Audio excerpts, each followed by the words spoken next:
Nous sommes le mardi 25 octobre, il est 12h30, soyez les bienvenus dans votre édition de la mi-journée. Et on ouvre avec cette belle surprise qu'a organisé le Fontenay Karaté Shotokan à sa championne Marie-Lou Cochard, alors qu'elle a intégré l'équipe de France et se prépare à participer au championnat du monde en Turquie. Le club a invité ses adhérents, parents et sponsors, ainsi que des élus, à venir la soutenir juste avant son départ.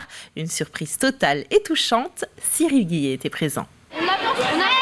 Leur séance d'entraînement tout juste terminée, les jeunes du Fontenay Karaté Shotokan s'affairent pour préparer la venue de Marie-Lou Cochard. On est en train d'installer une aide d'honneur du coup pour notre star. Marie-Lou ! Marie-Lou ! Adhérents, parents, encadrants et sponsors s'étaient donné rendez-vous pour souhaiter bonne chance à Marie-Lou quelques heures avant son départ pour sa première participation au championnat du monde de karaté. Un moment fort en émotion pour le club et pour sa famille qui avait su garder le secret. Il y a effectivement beaucoup d'émotions là. Ça me touche beaucoup de voir autant de monde présent ici pour Marie-Lou. C'est le résultat, on va dire, de tout ce travail. Et puis le travail aussi du club, le travail aussi de l'entraîneur, de tout le monde, quoi. Toutes les personnes qui sont au FKS et qui font que cette belle aventure puisse exister. Je m'attendais vraiment pas du tout. Ça me fait super plaisir et je suis beaucoup émue. Mais merci à tout le monde d'être là aujourd'hui, ça me fait vraiment plaisir.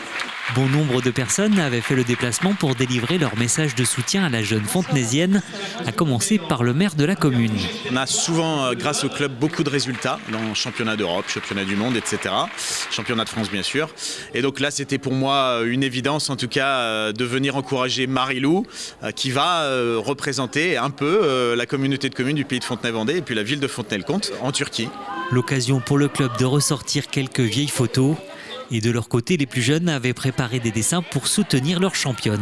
Je vais lui donner une médaille en papier, comme ça au moins si elle perd, elle aura quand même une médaille. C'était surtout important qu'elle prépare ses championnats du monde en toute sérénité. Donc il y avait beaucoup de gens qui venaient la féliciter, d'autres qui la laissaient un petit peu tranquille pour se préparer. Nous, au club, on a choisi de continuer normalement, la vie normalement. Elle a vécu ses entraînements normalement.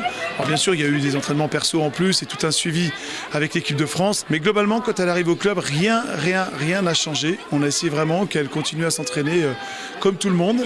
Et donc on lui préparait cette petite surprise parce qu'il y a un moment, forcément, tout le monde est frustré de ne pas pouvoir aller en Turquie et lui souhaiter bonne chance. Tout le monde avait envie de lui dire. C'est chose faite et pour beaucoup non sans émotion. Aujourd'hui, Marie-Lou a déjà rejoint l'équipe de France pour une dernière mise au point. Le début de la compétition est programmé pour ce mercredi à Konya, en Turquie. Et un autre champion mis à l'honneur aujourd'hui, le jeune Baptiste Lamy, un ancien apprenti du BTP-CF à Vendée. Il a participé du 19 au 22 octobre à la finale internationale du concours World Skill Competition 2022 pour le métier de plâtrerie construction sèche.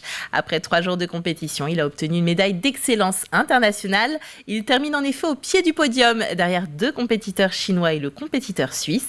Le World Skills se tenait au Parc des Expositions de Bordeaux. Le point à présent sur l'épidémie de grippe aviaire qui a repris. 7 foyers confirmés ont été détectés entre le 4 et le 19 octobre 2022 en Vendée, chez des éleveurs professionnels couvrant les communes de Saint-Martin-des-Noyers, des Pinault, de la Chaise-le-Vicomte, de Saint-Fulgent, Saint-Hilaire-des-Loges et de Moutier-sur-le-Lay.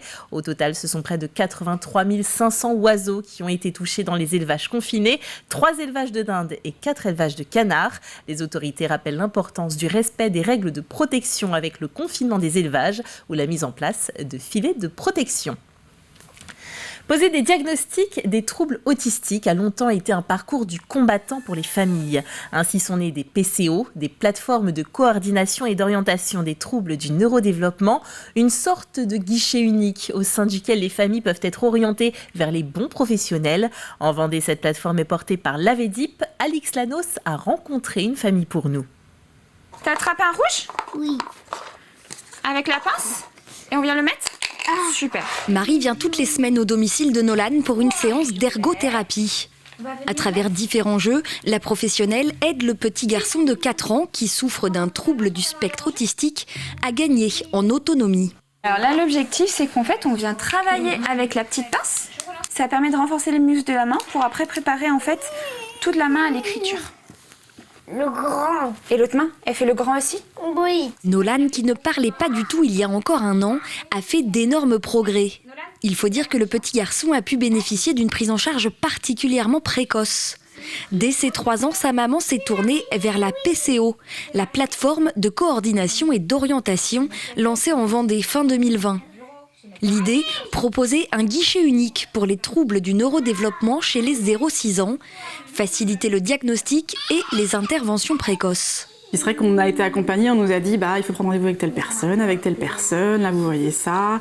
Donc on s'oriente plutôt vers un TSA, donc au niveau de l'autisme. Donc on va passer ce bilan-là par rapport au TSA. Enfin, on a été complètement orienté à chaque fois, donc c'est vrai que déjà même au niveau charge mentale, puis on nous a demandé comment ça allait, comment on prenait tout ça, le diagnostic, aux petits soins. La PCO peut ainsi orienter les parents vers 46 professionnels conventionnés répartis sur tout le département afin de répondre aux besoins des enfants au plus proche de chez eux. Depuis le début de l'année, là en janvier, il a été accompagné au niveau orthophoniste, psychomotricienne et ergothérapeute. Donc toutes les semaines, il a un rendez-vous. Donc tout est pris en charge financièrement par la PCO. Un parcours de soins plus fluide, sans avance de frais ni reste à charge. De quoi soulager les familles et gagner du temps dans la prise en charge. C'est gagner du temps, c'est prévenir l'errance diagnostique, parce que c'est ça aussi l'enjeu, c'est d'éviter d'aller dans plein de dispositifs avec dans notre secteur de nombreux acronymes qui ne sont pas toujours lisibles pour les familles. On est vraiment sur un enjeu de précocité. Plus tôt on met en place les interventions précoces de l'enfant, meilleures sont ses chances. Initialement pensée pour accompagner 160 petits Vendéens, la plateforme s'occupe aujourd'hui de 175 enfants. Ils seront accompagnés pendant 1 an à compter de la validation du parcours. Et des nouvelles de Damien Guillou sur la Golden Globe Race. Et ça y est, le skipper français a réparé son avarie sur son régulateur d'allure. Le skipper est toujours en retard sur le voilier de tête, celui de Simon Kerwen, mais l'écart continue de diminuer dans l'océan Atlantique. Quand le vent tourne, quand le vent donne, je me retrouve un peu plus face à la mer. Donc le comportement du bateau change, donc mon réglage n'est plus bon. Donc en fait, dès qu'il y a un changement de force ou de direction, je suis obligé de tout rechanger. Donc c'est un peu, ça prend un peu de temps, c'est un peu frustrant, mais par moment, j'arrive à trouver un truc cohérent et avoir une vitesse correcte. L'inconvénient, c'est que par moment, je fais des manques à virer. Faut s'adapter et c'est vraiment naviguer sur un fil, quoi. C'est la fin de ce flash. Prochaine édition ce soir à 18h30 avec Alexandre Debray. D'ici là, passez une très belle après-midi.